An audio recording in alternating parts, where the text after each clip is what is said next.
Thank you for watching the World Community Magazine's Hour of Power Live on Facebook with your hosts Edward McQueen and April Garner.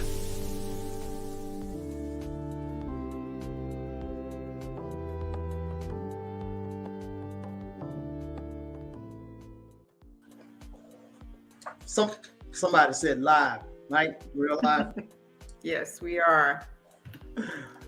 Good evening to our audience.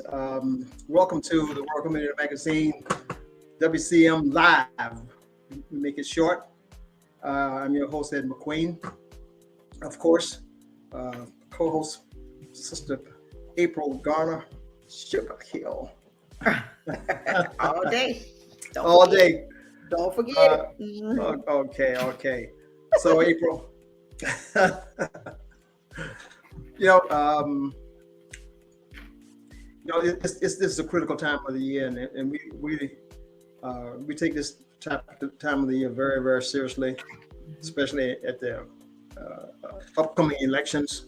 And so that's why I think this week is so important to have our guests who can take us a bit farther into and kind of be more specific on what are the things that impact our communities the most, and what kind of obstacles they're facing. We're not talking about none other than Horry County Democratic Party, okay? And we have our guest from the Horry County, representative from the Horry County Democratic Party, who can kind of enlighten us and make us give us the ammunition to make a more decisive, make more better decisions upcoming voting time. Okay, so why don't we just go ahead and start with our guests? To be three of our representatives from the Horry County Democratic Party, and none other than the president. I'll say Horry County. Sister Lester Pryor and Brother Cedric Blain-Spain, of course. Ms. Doris Hickman is the icon of the Horry County Democratic Party. It's becoming now. So good evening to everybody, and we wanted to bring you all on at the same time, I guess, to start right now so that we can really get into this and make this hour a very meaningful hour, so that we can give our audience, feed our audience some very important things that a lot just don't know.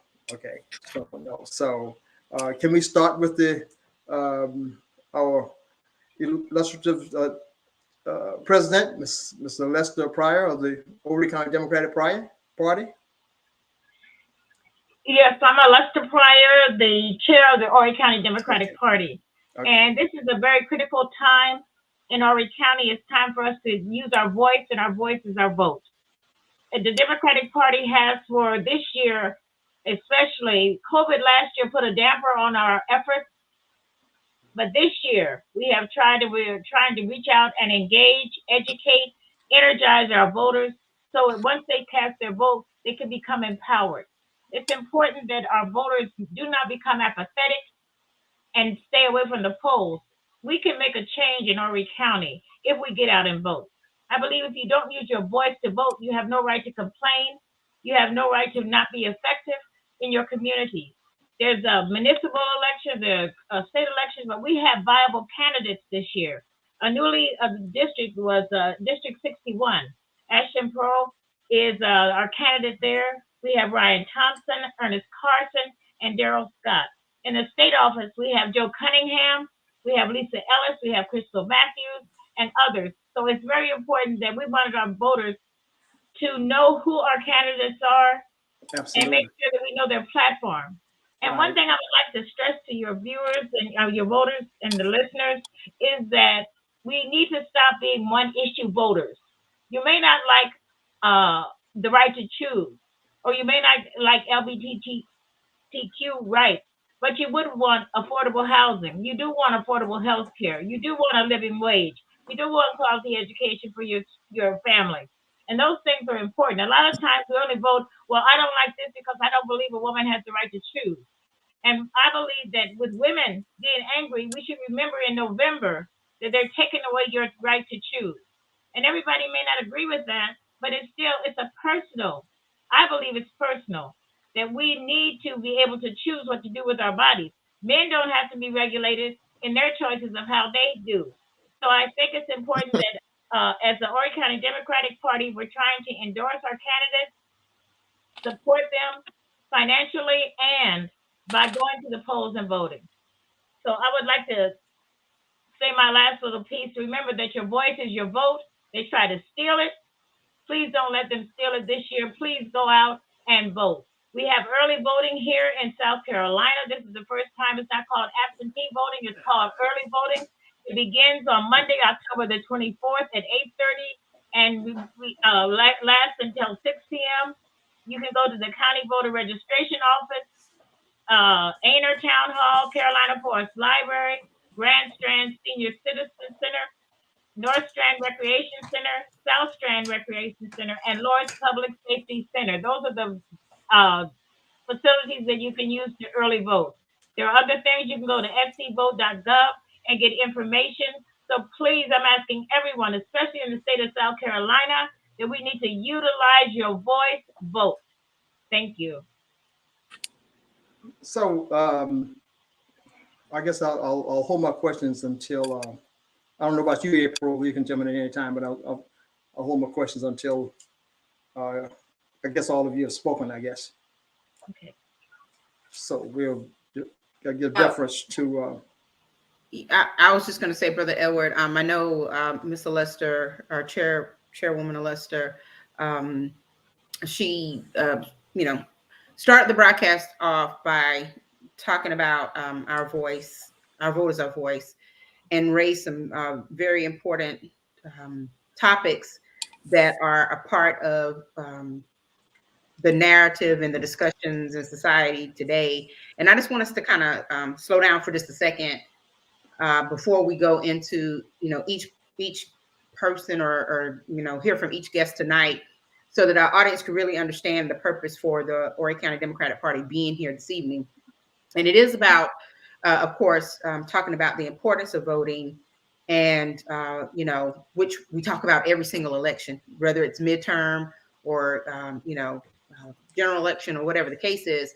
But I think what would be important and impactful this evening is to hear from these three very powerful and influential people in the Democratic Party about what progress they've seen over the past few years in terms of this particular type of campaigning. Have you seen the voter registrations increase? Do you think the voter confidence is waning? Do you think that as far as the Democratic Party is concerned, that there is confidence in the party?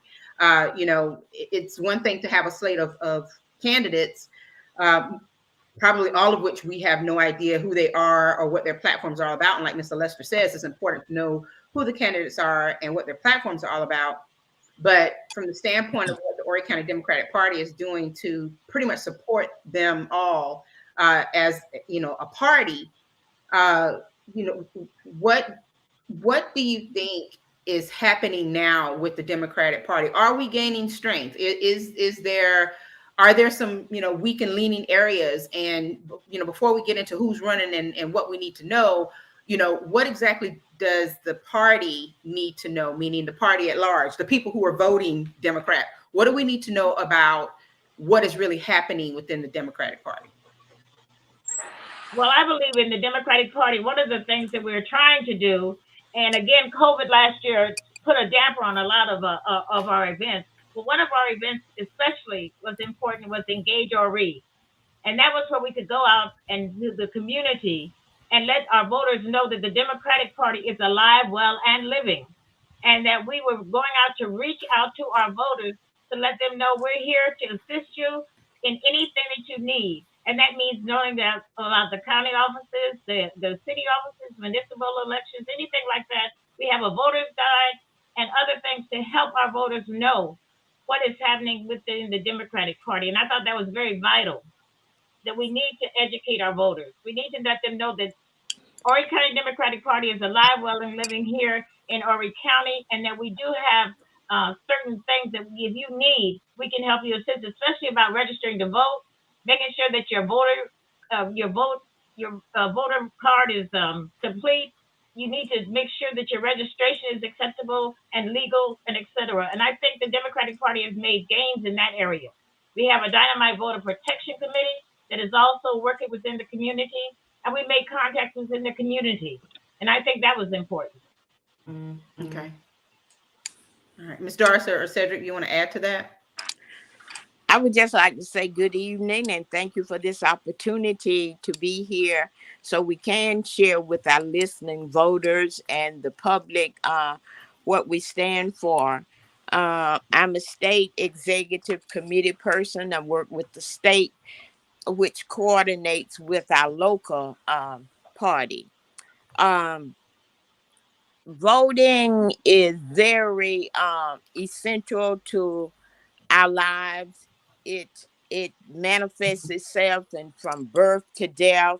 There's no decision that you can make within the United States of America without some elected official having a position in the direction in which that decision is being made. So voting in Horry County and in other parts of the state is very important.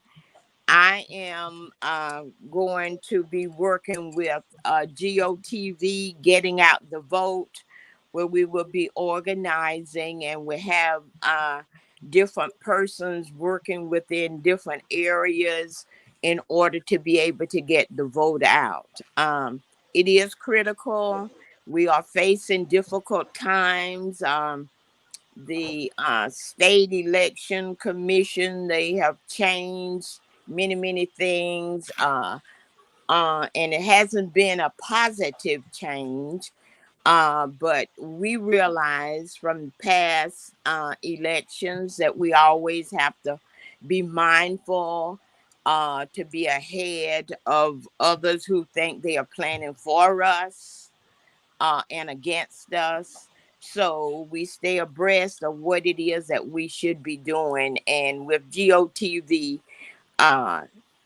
getting out the vote, we will be addressing some of those issues. Thank you. Cedric, how about you? You know, everybody loves to hear from you.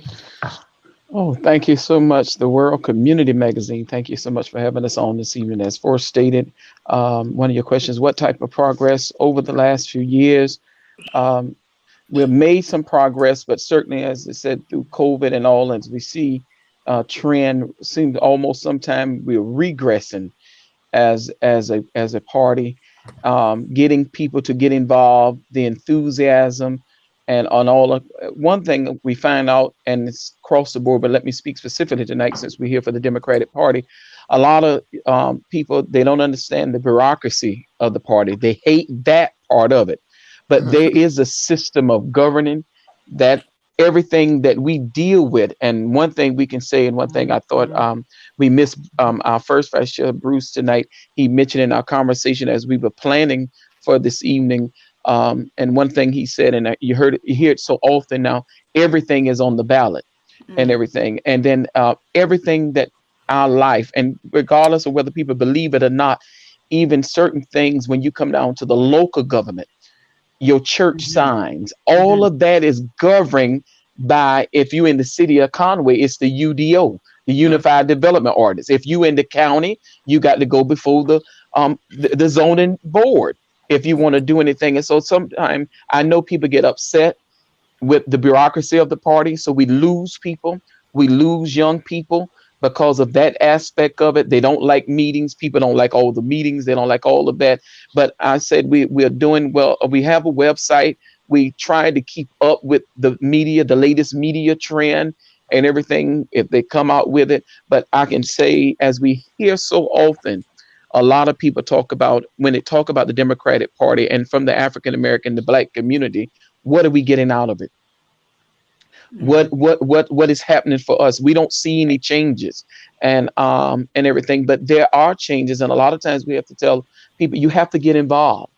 And it's a multi-layer system. And if we don't have checks and balances and people that are involved at all levels, then you only have a few people fighting for the masses. And a lot of people, they don't understand that. And some of them, and people, we see it, they're frustrated. A gentleman stopped us today and said, listen, man, y'all got to do something.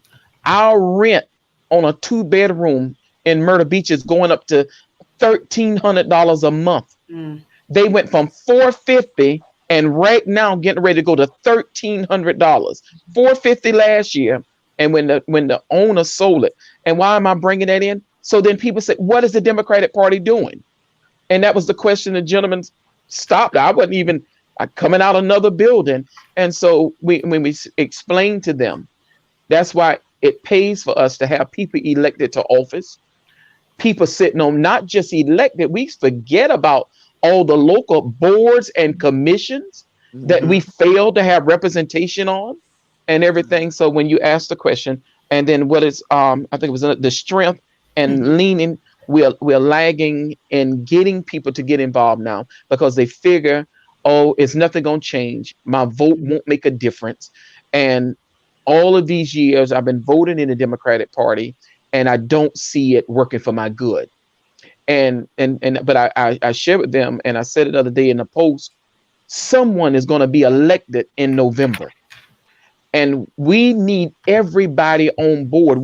Our minds collectively together, all of us thinking, and the ideas of everyone, what as our chair said, with this thriving party, help it to push it forward and everything. We need the young minds. We need everybody and everything to go forward. So I would say we are, I would say, and transparent, we're progressing, but not at the pace that I would like to see we progress.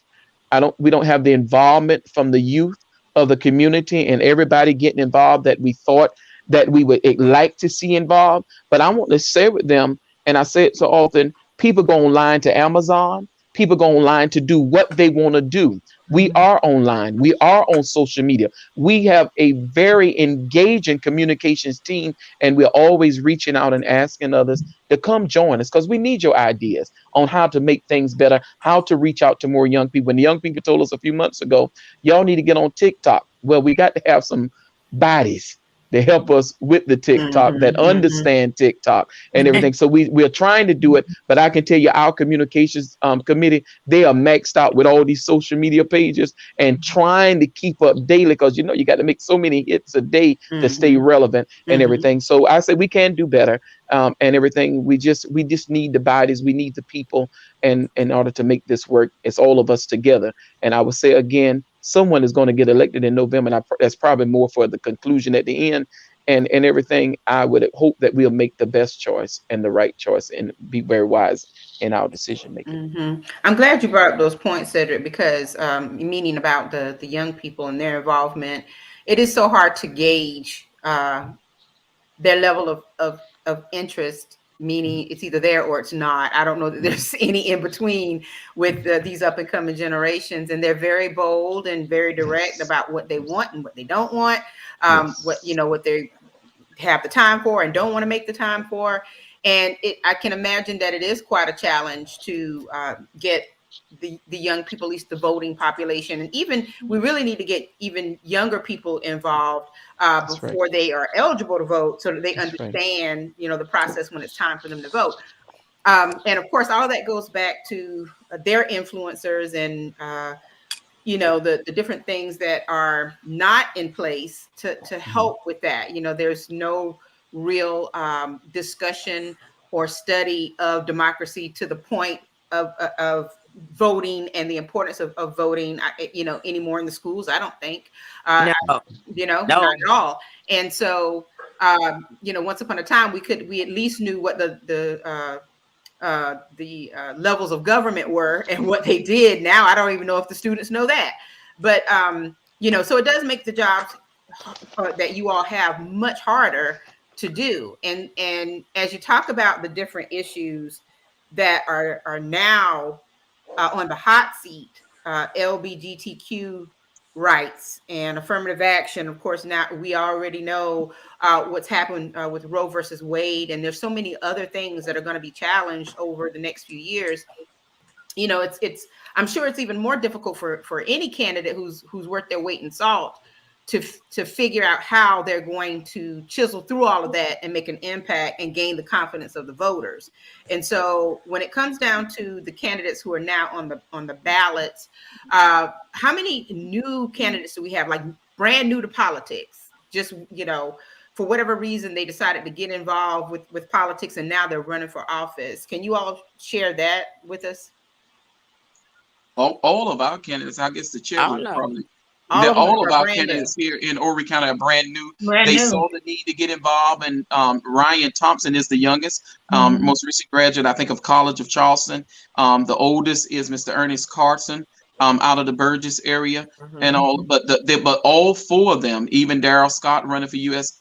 District 7, they had never been candidates before. They have been around, but they saw the need to be a change agent here in Horry County and to go to the General Assembly for Daryl Scott, to go to the U.S. Congress, to add their one vote to the other votes there, whether it be the State House or the U.S. Congress, to affect change, to be a change agent, to be a voice for the people of South Carolina and certainly Horry County. And we have Ashlyn Pearl, who is the new candidate, a first-time candidate, and she is in that new district, District 61. She is one of our viable candidates. So, when does this new district come into play? When the state did the redistricting. Okay.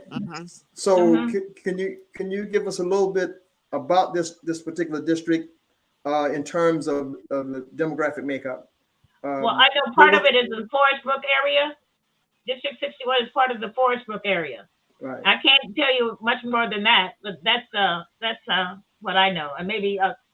It is a new district. District 61 is the old district that was in Florence County, and now because of the numbers of population here in Horry County, the numbers have increased. So we gained an additional House seat in Columbia, and that is District 61. 61 run along 501 from the Forest Brook area, as Chair Alessa Linton Price said, all the way into the Conway area. And 61 go all the way, y'all don't quote me on it, I have to remember, it's a lot of maps to remember, but we go all the way up to St. Paul, if I'm not mistaken, up in that area, right in the Conway area, there up 701 Main Street. But you do have Conway area, several of the churches like Cherry Hill, Bethel, Mason Temple, and a few, because of where they live, Friendship and all, are in the new district area, but it's right along 501. Actually, where Friendship sit proper is in District 58, but members of Friendship and members of all the churches, if you're along on 501 on both sides and coming all the way down, you in the new District 61. So I pulled up the HorryDemocrats.org website, which is the HCDP, or the Horry County Democratic Party website, so that we hear the names but we don't know the faces, so that everyone can see who are actually the candidates in this upcoming election. So from a state standpoint, it looks like we have Joe Cunningham and Tally Casey. Is that the last name? Okay. Right. All right, and that's governor and lieutenant governor. Then there's Jackie Hayes, Lucas Atkinson, Ashlyn, is that Pro? Yeah. Okay. Yeah. And Ernest Carson. So you mentioned Mr. Carson a little bit earlier, District 68, and he is new to the arena, is what you're saying. How about Ashlyn? Right. Is she new? So is Ashlyn. Ashlyn is new to the. They're new. They're new. They're brand new. Lucas Atkinson, they are incumbents. Okay, they're incumbents. Okay, and it's really important for everyone to know, who they're voting for. The names get lost, but maybe they can remember faces and kind of follow them as the elections develop. But there's Carl Anderson. I think everyone is very familiar with Carl Anderson, and this is Ryan Thompson. You mentioned him earlier. Correct. It looks like he's pretty young there. Yeah, newcomer. Yeah, and energetic. And wants to be participating in the political process. And that's an advantage for us. Okay. And his district, 106, how wide is that district? Do you know? That his district go all the way into Georgetown County line. He is on the other end, Merle's Inlet, Paul's Island, the tip of Burgess, all the way back around on to the Georgetown County line. So he has a pretty diverse district. Ashland has the most when we talk about competitive district of all the ones running, one of the newcomers, and let me say of the newcomers, Ashland District 61 is one. When we asking for a competitive district, that district is definitely a toss-up district that it could go either way. And you asked about the demographics in that district. When we talk about it and think about it, it could go either way with that district. The other ones, it may be a little more of a challenge, but it's doable Like you say, if they know the candidates, and the candidates, they have been out in their districts, they've been having events, they've been going door to door canvassing, they've been doing contactless events and all. So they're trying to get themselves out there to the constituents and known in their districts. They have really been doing a great job. Okay, and then Mr. Carson's District 68. Carson District 68 runs in Burgess area. If you know Burgess, 707, all of that is in his district. Along that area, 707, all the way down into near Socastee area, right there. Because there are an influx of so many subdivisions, he has probably one of the smaller districts because of the number of people in that area. Okay, all right, and then we're going to scroll on down. So we have Lisa Ellis and Rosamonda Peggy Butler. Yes. Okay, all right. They're running for South Carolina Superintendent of Education and South Carolina Secretary of State. Anything you want to let us know about these two candidates? They all of our candidates. These are the candidates that won the primary in June. So they are automatically, because of winning their primary or runoff in June, all the candidates that you saw or see on the website there, they are automatically on the November ballot. So, and these are the superintendent of education. She's running for superintendent of education, and she has all the qualifications, unlike her opponent, who says she's supposed to have. That's right. Unlike her opponent. Unlike her. They're supposed to be getting a master's or something within the next 30 to 40 days. 3 months. So our candidate is qualified, have her qualifications, and Dr. Peggy Butler also, who's running and everything. They're outstanding candidates, and it's just a point of they need resources to do what they need to do. And the Democratic Party, you'll hear more coming out this month, and even more about the candidates. Okay. And then on a more federal level here, we have Crystal Matthews and Daryl Scott. So we've heard Miss Matthews' name, of course, and Daryl, he's new to to politics. And I think I came across one of Daryl's posts on Facebook and was surprised because I, remember Daryl from our Conway High School days. But District 7. So how far or how wide is District 7? What would he cover in the U.S. House? District 7 to cover 8 counties. We start at down at Georgetown County, come up through Horry, Marion, Florence, Dillon, Darlington, Marlborough County, Chesterfield County, those counties that he cover. And so it's still the same. Nothing has changed when it comes to the U.S. Congress as a redistricting this year. And so he has all of those 8 counties, and we share him along with those other counties. Okay. And if you remember, that 7 was created. You remember when we were all in 6 at one time, and they created a 7 and moved us. You remember that? Okay. All right.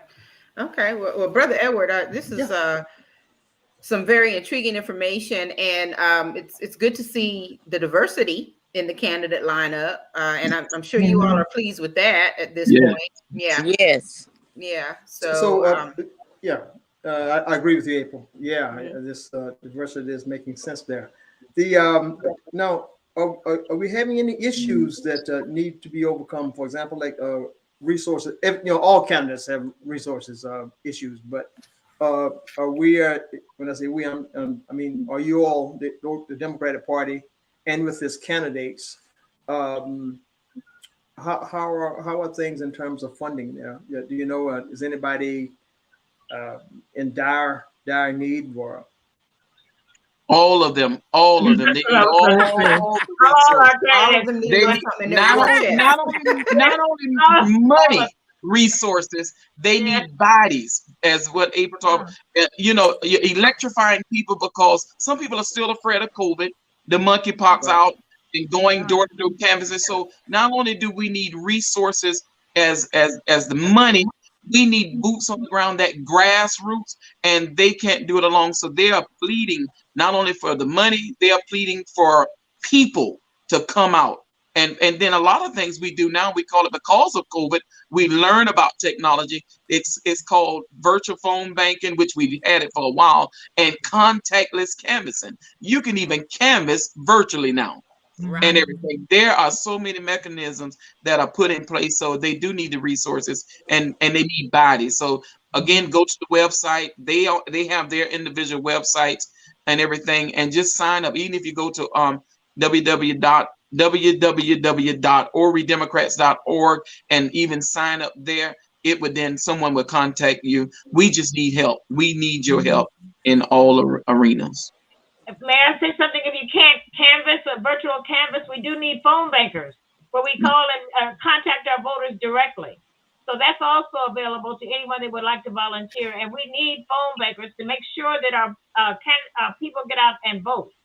You know, it's not just listening to us or saying this. We need people like Cedric Blain-Spain said, that we need people and we need contributions. But more importantly, we need to contact our people to let them know we have viable candidates. We need you to get out and vote. Again, if your voice is your vote, if you complain about the things that you need to go out and you can become part of the change that's needed here in Horry County.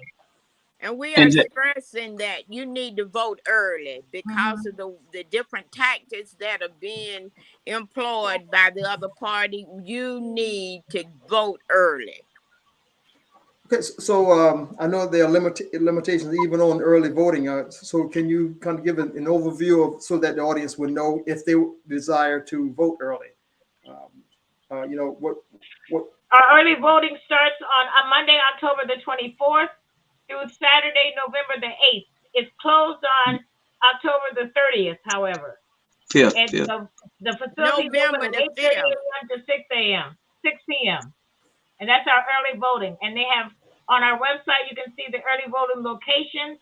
Again, Ainer Town Hall, Carolina Forest Library, Grand Strand Senior Center, North Strand Recreation Center, South Strand Recreation Center, and Loris Public Safety Center.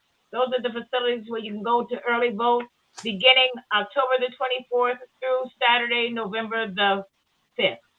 Yeah, and we are stressing vote early. Vote early. And that those times are 8:30 in the morning to 6 p.m. in the evening. And just like any other voting, if you're in line, you left work and went to one of those locations, the beauty of it, you can vote at any one of those locations, regardless of whether you're normal polling place. Yeah. But just bear in mind, listen, audience, and share with others. Not only in Horry County, this is the time throughout the state of South Carolina, 8:30 a.m. to 6 p.m. Don't miss these opportunities because they are now going to stay open to 6 p.m. During this phase of early voting for the general election. And that's Monday through Saturday, November the 5th. Okay. You can do early vote. We're asking to check your registration because there's a lot of confusion about that. So we're asking to check. Sometimes we've just been updated on your photo ID cards. If you don't look right, you might not look right, and they won't accept you to vote. So it's a lot of things that aren't really for our benefit. So we're asking that if you had your head tied up, or if you had on button or t-shirt that didn't look like someone else think it should look, go take another photo ID. That's been communicated to us from our protection committee, that you just need to be sure that you are able to vote. Well, these are some of the things that you just outlined, Ms. Hickman, that needs to be outlined, I think, in a hard copy and dispense. Okay. I've begun that. I started Sunday. Well, within our organization, Kingston Lake, we have 37 churches, and we are organizing that in that sense in terms of getting information out. So we have our conference coming up, our association conference coming up on the 8th. And so we're going to get some distribution of all of that information out then also. Most of our faith-based pastors are well informed about voting because we've worked with them in the past for many, many years. and they usually want us to come and give an update on what's going on so they can inform their members. So we have begun that. Okay, so how many outside of the 37 churches is part of the Kingston Lake? Have you gone beyond that? Are going to be, restate your question. I'm not. You mentioned 37 churches that's within the all over Horry County, in every city in Horry County. And then we have the Methodists and we have other groups, but I was just speaking about the Kingston Lake part of it.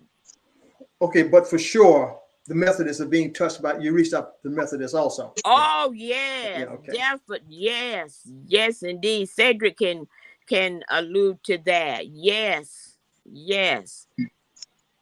And then our chair has a different faith-based group also. So we all work with faith-based groups to get the membership knowledgeable about what to do and how to do in terms of voting. The chair talked about it. We have a voter guide, and in that voter guide, it has all the information that we need, and we disseminate that through the church. We do it through a PDF copy. We send it out electronically, and then we also send out hard copies for those that desire to have it on hard copy also. And they can go to our office at 311 Beatty Street. We welcome anybody to stop by, 311C Beatty Street. If anybody remember the old DJJ building, right behind the old sandwich shop in the brown brick building, you can stop through there most time 10 to 2 and pick up a voter guide. It has all the candidates on it, all the latest information that you would need to know. And you can go to our website, or you can go to www.scdp.org, because what's not on ours, most time we try to mirror the state site, but if not, you can definitely go to the state Democratic Party site, and the information is on there also. Okay. So I jotted down a couple of things that you may have imparted some information on that, but the what impact so far, or even as last election, what impact has there been regarding the new restrictions on like voter ID? I know you mentioned it, Ms. Hickman, a few minutes ago, but what the voters should do now, like, you know, dressing differently to reflect what's on the ID and stuff like that. But has there been any apparent negative impact that you think we could have benefited more had not these voter ID laws come into play? Where this is for this voting cycle, those things that I mentioned have, you know, before they didn't have that. They changed. We have a new person in charge now, and that person has changed some rules and regulations, so they will be coming into play for this voting cycle. So in the past, what I'm saying, in the past, if they had on a shirt, or if their hair was braided, you went right on in and voted. But what I'm saying to you now is that what happened in the past, the way they looked in the past, it's different from this new person who's in charge and saying he wants it a little different. So that's why we're just trying to make aware to our voters what it is that possibly could prevent them from voting for this term. That's a little, in some respect, you can say that that's a little harsh for them to really look at you and be doubtful of yes, it is. Your driver's license, for example. Yeah, because see, the Supreme Court has already ruled about your hair. Hair does not have anything to do with your voting ability. Right. But what, you know, with minorities and with the braids and the afro and different hair styles, then some people are offensive by that. So they make rules to try to keep you from coming into the the poll and voting.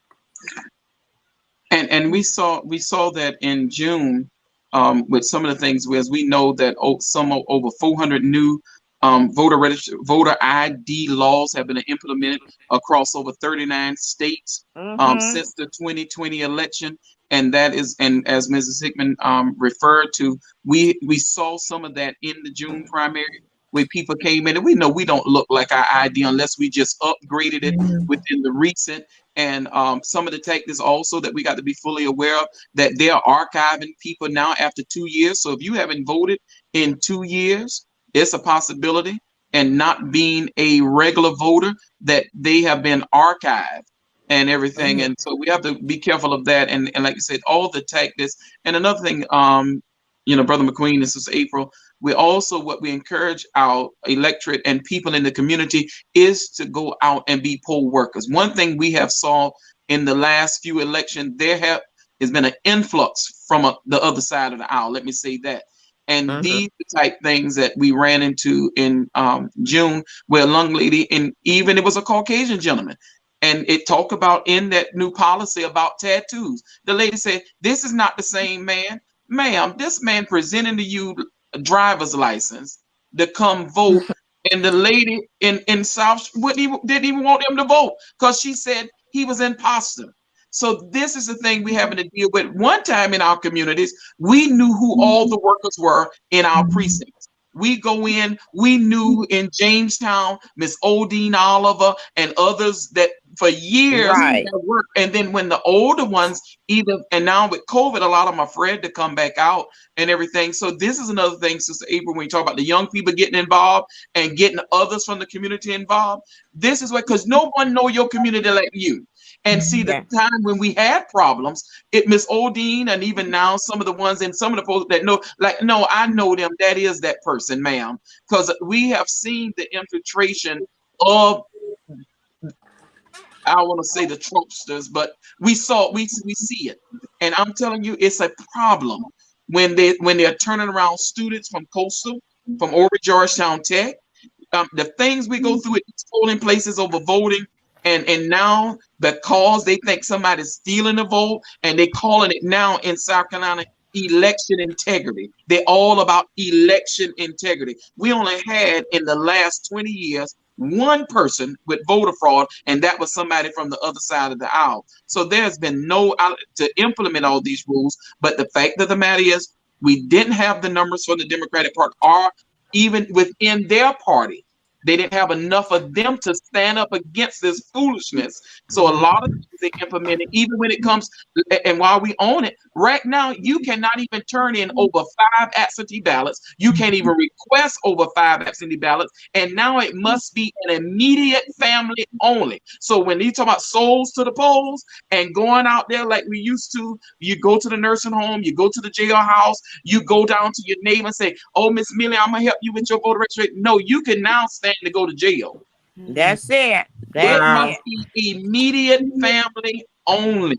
Wow. When you applying, it used to be where you could just sign the absentee ballot on the back. No, you must print, sign, and add all of this information, whether it be your driver's license, identification number. And I'm like, instead of making it easier to vote, they have made it harder to vote. And after somebody said, "Well, we still get to vote when we talk to people in the community," I don't know why y'all coming out against them. I said, no, think about this. While we now have the official language called early voting, they shortened it by 2 weeks.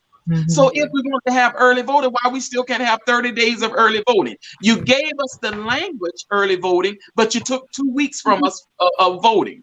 So this is the tactics that they're creating. And then this is what we talk about, the bureaucracy of the party, where, like you say, not just the young, we even got older ones that don't even come back to meetings because they don't like these type of discussions. They don't like getting into it. But when we are fighting for the rights of people, and so we're glad that at least they're going to stay open to 6 o'clock. And if you're in line at one of those sites, you can get there. And this is why it's so important that our religious institutions and all need to encourage our members, our friends, to go out and become public servants, to go and be the elected officials, because they see it, and we see it happening all over. They know the power of the pen now.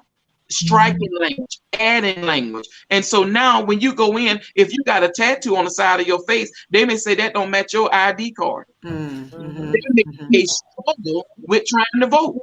Right.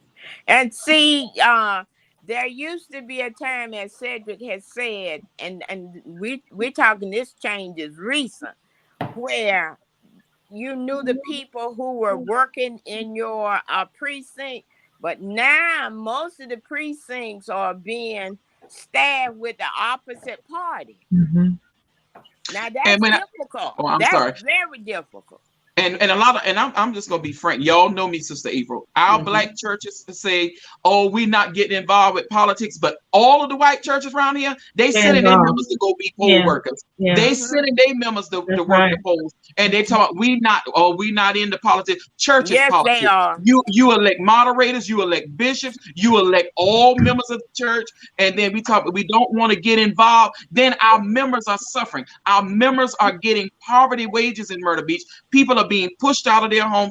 Things are happening because we sit up in these churches and we sit there, but we don't encourage our members to get involved anymore. And then I don't know how we can sit comfortably and much longer, because with all the regulations, it's just a matter of time for the stroke of a pen. Say they claim for them they're not going to regulate religion, but trust me, all of that, if they regulate women's bodies, I want us as an African American community, as a black community, to know, and mostly all black denominations are against same-sex marriage. They're against abortion. We vote Democrat because of policy, and the understanding is what we talk about, protecting their rights. Say whatever you want to say and everything, but it's just a stroke of a pen or a motion on the Supreme Court that it already happened with the Section 5 pre-clearance under redistricting. That's why we've been redistricted, we've been cracked and packed because we're not getting involved. And so I'm encouraged all the members of these churches, everybody that's listening, whether you believer or non-believer, it behooves you to get involved politically, because I'm telling you, the stroke of the pen, we stay busy. We stay busy because we see it on city council. We see it on county council, and it keeps us busy, and we need everybody to get involved. And I want everybody to know, everybody play a part. Everybody is somebody. There's something for everybody. If you can't do nothing but just go to county council and get an agenda and just sit there and bring it back to somebody else and say, to a group and say, hey, this is what they discussed and think I have an agenda. I know we can go online and print it, but it's good for the bodies to be in a place. I went over on my little tangent. I'm sorry. We had classic Cedric. We had that mechanism in place. However, the gentleman had to leave. He's done teaching now. Yes, you remember Marcus? Yes, sir. And he was doing a phenomenal. I enjoyed listening to Brother Marcus and his presentation. Very, very great. Yeah. We miss him. Yeah, absolutely. Just want to let you know that we had that mechanism in place. But even with all of the negatives, it's a mind game, and we're not going to fall for it. We still going to remain positive and upbeat and make sure that our people understand the importance of voting, how it impacts on your lives, your children, your grandchildren, and all of the communities. Does not matter. We're going to make sure we stay focused. All right. Okay, so let me, before we leave, what are to you all, what is the hottest issue in Horry County that you think needs to be looked at this upcoming voting elections? Is there any one particular, or you just you give them all the same value, or what? And it should be, but I was thinking there was something that's had more. Well, job equity is a major issue. Job equity. I'm sorry, and also affordable housing. Mm-hmm. That's one of the main things that people complain about. We can't afford to live at the beach. We can't afford to do that. Number one, we all need a living wage. That's That's one of the it. important things. Not minimum wage. Not minimum a won't living do it. wage. Living. I think the affordable housing issue is becoming a new pandemic. Oh yeah. Yes, it is. Yes, it is. I mean, that is Yes. nationwide. It's crazy. It It is. really But is. it's especially here.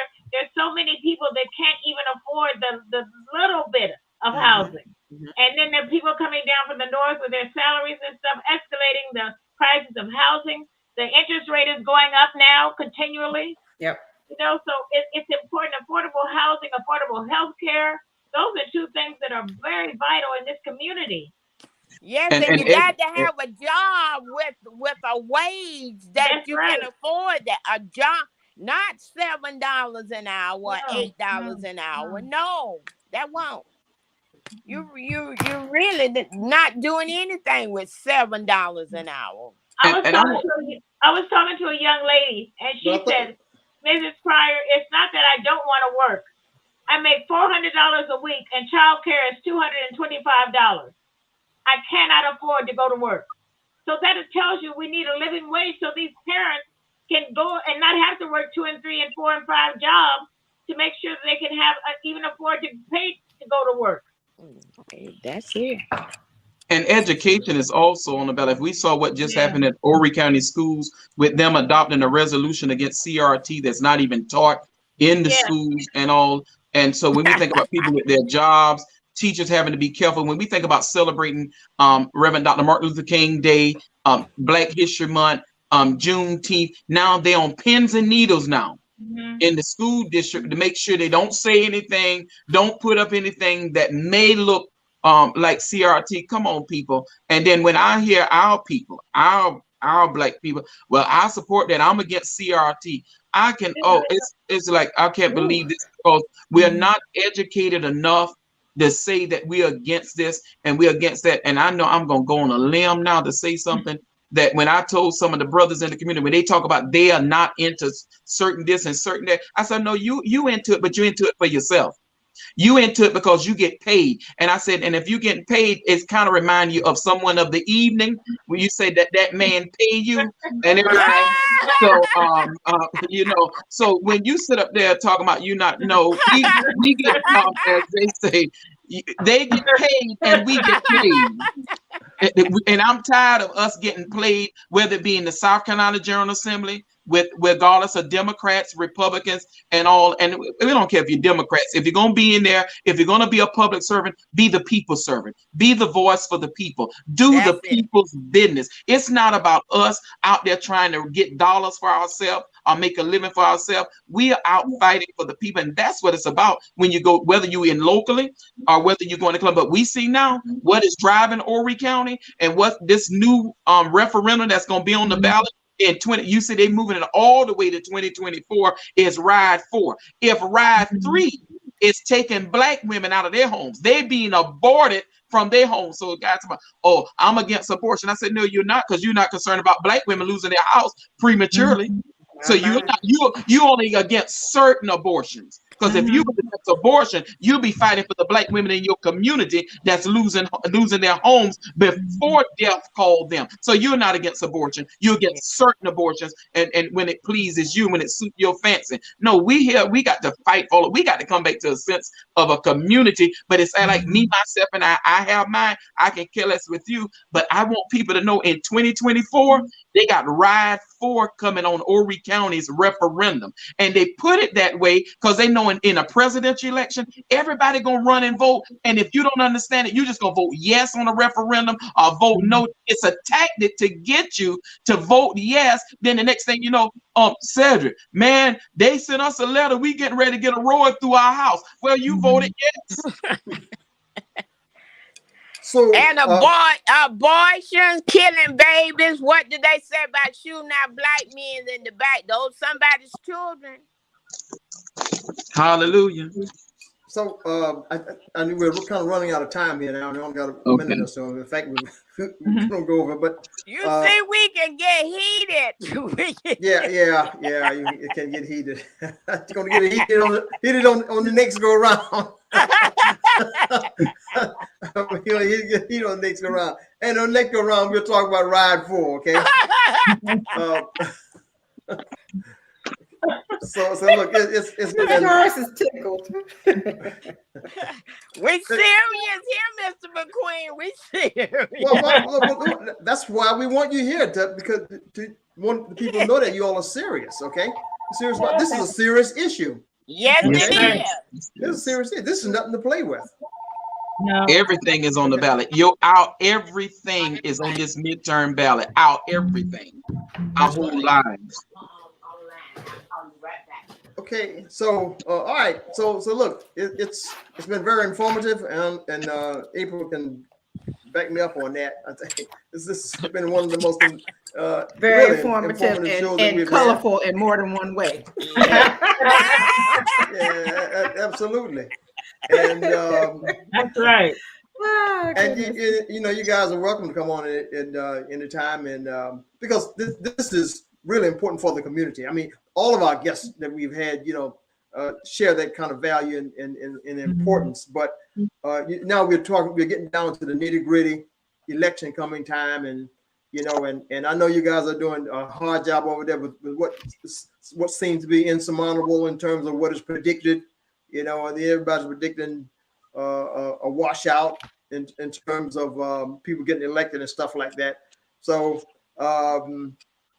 it is to you all's credit, the strategy that you all have imparted to the audience. Hopefully they can follow up with them, And May I say this, Mr. McQueen? Yes, sir. October the 7th is the deadline to register in person. On October the 7th by 5 p.m. is the deadline to register in person. October the 9th is the deadline to register online or by fax. October the 9th at 11:59 p.m. is the deadline to register by online or by fax. And so we encourage you to please get your voter registration and get registered to vote. Don't miss this election. Your everything is riding on it. Thank you. Okay. All right. Hopefully the audience got that information. And again, Brother Cedric or Ms. Hickman or Ms. Pride, can you all just give us that website again? Here we go. But the website is www. What? I mean, so everybody can Horry go to Democrats. Horry Democrat. .org. .org. Okay. Yes. All right. And there you have it at the bottom there, October 7th in person. Yes. Mm-hmm. It's okay. Okay. All right. Even by fax. Yes. Leaving anything out. I'm taking it by hook or crook. Yes. I didn't know people still fast. That's what I'm implying. That's what I'm talking about. Leave no stone unturned. That's what I'm implying. Y'all probably take it by carrier pigeon. Y'all don't care. Let me clear that up. By online, fax, or email. I forgot our email. Online, by fax, or email. All right. So, yeah. Okay. I just like to say before I exit this, I would like to say thank you for giving us the opportunity to come on and talk about HCDP and voter registration and voters using their voice by getting out on election day and voting. So thank you very much. Yeah, but if you want to see the candidates and you want to see the party in action, October the 15th, they'll be in Bucksport. The Democratic Party will be in Bucksport at the James R. Frazier Center. Right. That's an engage or read, Madam Chair. Yes, we forgot about that. And Engage one more thing, we're trying to plan a candidates forum, so that's right. stay tuned. So that would be good. That would be Yeah. good. Yeah, the candidates forum, looking at Friday, October the 21st. It'll be the Friday before we start early voting. It looking like we may be on the campus, Myrtle Beach campus, or in Market Commons area somewhere. But we'll let you know once we lock in that location. We do know it's Friday, October the 21st, 7 p.m. will be a candidates forum. You get to see the candidates, and there'll be a meet and greet afterwards on Friday, October the 21st. The reason why we did it at the Myrtle Beach, at Market Commons area, because the three candidates that we talked about, the newcomers, that is close to their district, and we definitely wanted their constituents to come out, but anybody from across the county, because we have our congressional candidates and others there for a meet and greet. We're at Market Commons. Well, we haven't locked in a location, so I don't want to put that location out, but it may be I know it's going to be in Market Commons. It'll be at a Right. venue there in Market Commons. But Can he'll they check get the website for that information later? Yes, and then I'll send it to you too if you don't mind sharing it. Once we lock in it this week, we'll send you the information. And I want to Hey, interject that the this Democratic is- candidates, I want Go to ahead. say that the Democratic candidates are ready to debate their Republican counterparts, and they've been inviting them, and they have turned down any efforts we had to debate them. So I just wanted to put that out there that with Democrats are ready to talk about their platforms and what they can offer the people. Yeah, well, I've reached out to the Republican candidates. In fact, some of the Republican officers, and they have yet to say yes. Would come on your program to articulate their platform or whatever. But hey, I'm still reaching out if they can hear me. Okay. Still, yeah. You know, it's just because voting is for everybody. We want everybody. That's right. Okay, voting is for everybody. Okay, We need well, everybody to save democracy. Go out and save democracy. Mm-hmm. Yeah, we still got a little time on that. So we'll. I want to thank everybody for coming on and articulating the information that we deem so important. Again, we got it down at the bottom of the screen is www.orydemocrats.org. Information that we deem so important. Again, we got it down at the bottom of the screen is www. We have some feedback. It's playing on. I'm sorry. That's okay. Sorry. I'm sorry. That's all right. It's all right. All right. Look, Well, you mean I'm sorry. I went to look for a question and then I saw somebody talk about messaging. We need your help with messaging. We do poorly with messaging sometimes. I'm gonna be honest. We try our best, but we need everybody help with messaging. And so we want to get the message out and we got to do a better job with it. So Yes, please help us. Join us. Mm-hmm. she said, what is the party line that we need to be stressing? Is there a tagline that we need to be shouting from the rooftops? Everything is on the ballot. Come out and save democracy. Everything is on the ballot.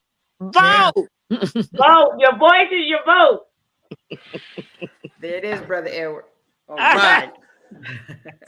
Are we So done? look, now we've heard it. So look, again, we thank all of our guests this evening and April. Again, another one of those Tuesdays where we got the information coming across that money can't buy sometimes. Nope, and people need to hear. Mhm. Right.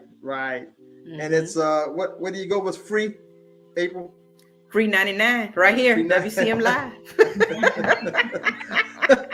It's free 99. Okay. That's right. All right. Mhm. Look, All right. see everybody. See you next Tuesday to our audience next Tuesday. We'll have another And guest for thank you. you. Or you're All right, so everybody welcome. take care. Y'all be Take safe. care. You All right. too. Bye-bye. All right. Thank you. Good night. God bless. Good night. God bless you too. Thank you. Thank you for watching the World Community Magazine's Hour of Power Live on Facebook with your host Edward McQueen and April Garner.